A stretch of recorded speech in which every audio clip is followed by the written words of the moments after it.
Become a bumblebee manifester.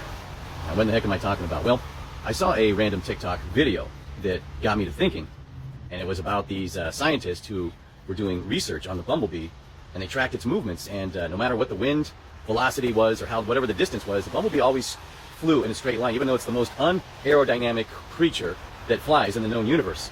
And how was the bumblebee able to fly in that straight line, even at 35, 40 mile an hour winds, over period distances of miles? You know, why, how could it do that? And here's what they found out. The bumblebee has a resonance chamber just below its mandible, its mouth. There's a little box, a resonance chamber. And when the wings of the bumblebee flap and they hit a certain frequency, a certain RPM or whatever, beats per second per minute, it hits a frequency. And the resonance chamber starts to vibrate. And believe it or not, the bumblebee actually begins to hover. So the wings, they're just generating a frequency that activates the bumblebee's ability to hover. So in essence, the bumblebee doesn't fly. It hovers. And it gives it control over localized space and time. So there's a quantum bubble around the bumblebee from this resonance, enabling it to hover and to maneuver in whatever way it wants. And how does that relate to you in manifestation? Well, it's quite simple. The bumblebee's frequency matches the frequency of the universal vibration of the earth and everything else. Once it hits that frequency, it now has total control over its environment. The same goes for you. Once through appreciation and gratitude, as much as you can, as often as you can, you hit a certain frequency, you gain total control over your ability to manifest, provided that you're detached enough to allow it to come in whatever time and way that it wants to.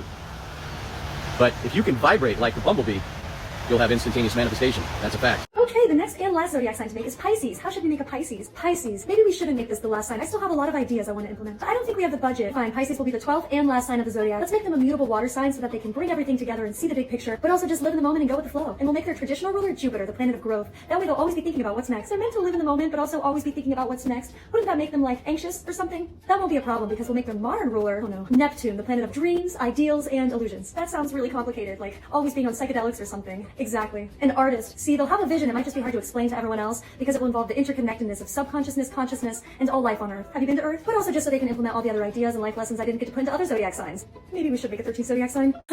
Yeah, I had to put my shirt on for this one. You gotta think about your energies as a battery, like I explained in another video before. One side is negative, one side is positive. The combination of them both creates a energetic charge, because we are bringing things from the dark into the light. As above, so below. As within, so without.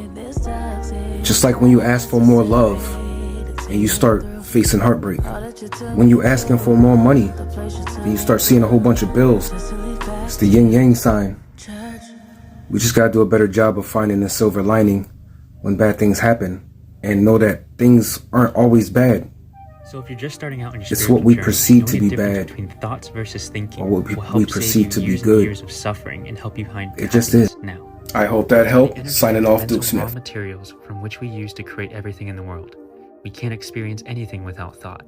It's important to know that thoughts are a noun and not something that we do, but something that we have. A thought takes no effort or force on our end, and it is something that just happens. We cannot control what pops up into our minds, and the source of thoughts comes from something that is beyond our minds, the universe, if you will. Thinking, on the other hand, is the act of thinking about our thoughts. This takes a significant amount of energy, effort, and willpower, which is a finite resource. Thinking is actively engaging with the thoughts in your mind. You don't have to engage with each thought in your mind, but when you do, that is thinking. Thinking is the root cause of all of our psychological suffering.